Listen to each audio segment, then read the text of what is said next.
Now with famed Daredevil Nik Wallenda. Joining us exclusively to announce the location of his next high wire walk. He says it will be his most dangerous one yet. We're going to speak with him in just a moment, but first, Paula Ferris is here with a look at the death-defying stunts he's already pulled off. Good morning, Paula. We're going to be watching like this, Robin. Right? Nik Wallenda has claimed 11 Guinness World Records. He's crossed the Grand Canyon and Niagara Falls, even blindfolding himself on feats. Watching his stunts, not for the faint of heart. Say if you can make it in New York, you can make it anywhere. A death-defying walk 25 stories above Times Square. So much blood, so much sweat, and more tears than I've ever put into another walk. An 1,800-foot trek over the raging waters of the Niagara Falls. Oh my gosh, it's an unbelievable view. Teetering without a safety harness over the Grand Canyon. Winds are way worse than I expected. These are the stunts that have earned Nik Wallenda the nickname, the King of the Wire. You guys watching think I'm crazy. This is what I was made for.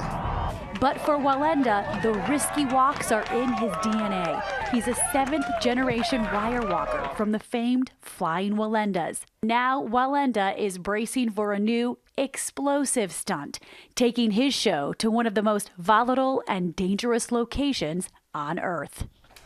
It is in his blood, in his DNA. He's known this is his passion since he was age 2 when he first stepped onto a high wire. Now, Robin, now the king of the high wire is ready to announce his latest stunt. He's going to be bringing the heat. Just a little hint there. Oh, come on now. Let him do it. Nik joins us now safely here on the ground. Last time we saw you were right outside this window, about 25 stories up. So what's next?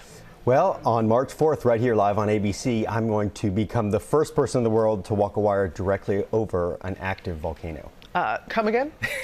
That's right, an active volcano. It has been a dream of mine for a long time. And of course, I live my life about trying to inspire others. Right. And in order to do that, I have to push myself beyond my comfort zone, and that's what I'm doing. And what particular volcano? It is a volcano in Nicaragua. It is called Masaya Volcano. And the reason why I chose that volcano was because as I searched for volcanoes all across the globe, this one was one of the very few that has an active lava lake, although, as we know from the news as of late, more and more are becoming active. That's right. We see the Philippines and what happened down under as well. So what are the precautions that you have to take? Because obviously this is very dangerous. Yeah, it's immense. It is everything that I've ever done times 10. So in Niagara Falls, I faced the blinding mist of the falls themselves and the intimidating roar of the falls. Well, I'm facing gases, sulfuric gases that are so thick that you can't breathe through them. So part of my training is training with a gas mask. As you can see there, you can't even see the other side.